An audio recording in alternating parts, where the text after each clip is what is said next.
Channel of Vadodara. Nandesari સ્કૂલની દીકરીઓ માટે સર્વાઇકલ કેન્સરના અવેરનેસને લઈને સેમિનારનું આયોજન કરવામાં આવ્યું હતું।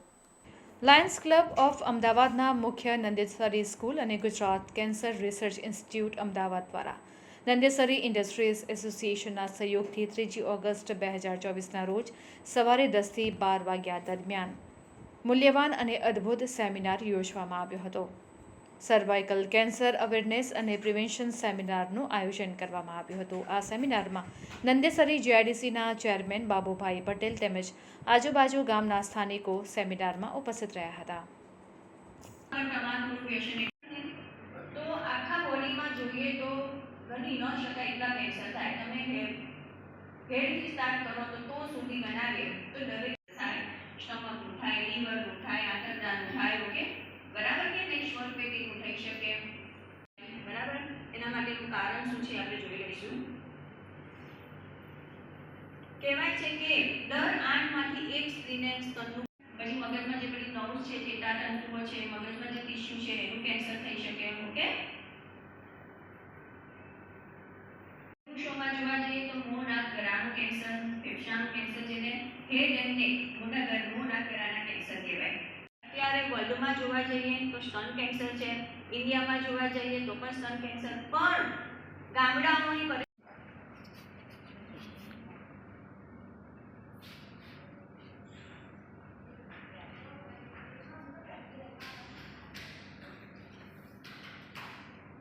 નમસ્કાર, મારું નામ ડૉક્ટર રોહિણી પટેલ। હું Gujarat cancer and research institute Ahmedabad તરફથી આજે અમે એક પ્રોગ્રામમાં કેન્સર અવેરનેસ અને જાગૃતિ માટે આવ્યા હતા।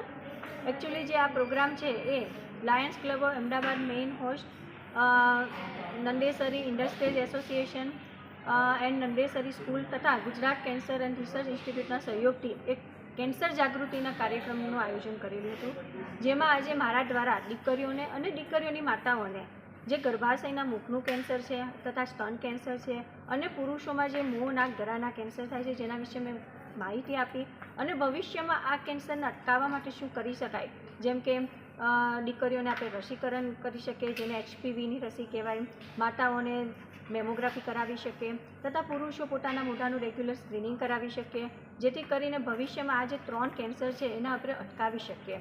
અને મેઇન વાત તો એ છે કે આ કેન્સરનું પ્રમાણ ખૂબ જ ઝડપથી વધી રહ્યું છે, પરંતુ આ 3 કેન્સર એવા પણ છે કે જેને આપણે જો રેગ્યુલર સ્ક્રીનિંગ કરાવતા રહીએ, થોડી જાગૃતતા દાખવીએ તો આપણે આ કેન્સરથી બચવું શક્ય છે।